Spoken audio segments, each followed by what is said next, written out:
Friends, আজকে দেখো এই রসুন কিন্তু আর কিনতে হবে না বাজারে। আমি বানিয়ে ফেললাম। এই দেখো, বানানো খুবই তাড়াতাড়ি হয়ে গেল।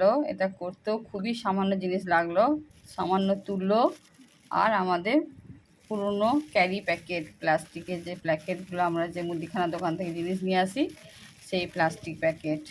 এই দুটো জিনিসই আমার লাগলো এটা করতে। আর সাদা রঙের সুতো। দেখো, এটা খুবই তাড়াতাড়ি। প্রথমে প্লাস্টিক প্যাকেটটাকে, সাদা রঙের প্যাকেট নিতে হবে। সাদা রঙের প্যাকেটটাকে নিয়ে তার ভিতরে তুলোটা ভরে দিলাম।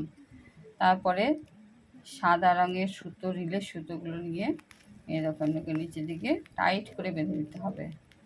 এরকম টাইট করে বেঁধে দিচ্ছি।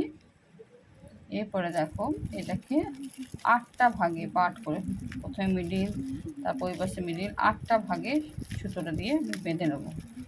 দেখো, যেন ভাগটা মোটামুটি সমান হয়, কারণ রসুনের কোয়াগুলো যে সবগুলো একদম সমান থাকে তা না, পারফেক্ট যে সমান থাকে তা না, একটু ছোটো কোয়া, একটু বড় কোয়া থাকে। তাই এখানে মোটামুটি চেষ্টা করব সেম করার, একটু ছোটো বড়ো হলেও অসুবিধা নেই। দিয়ে দেখো, খোলা হয়ে গেল, 8টা ভাগ হয়ে গেল।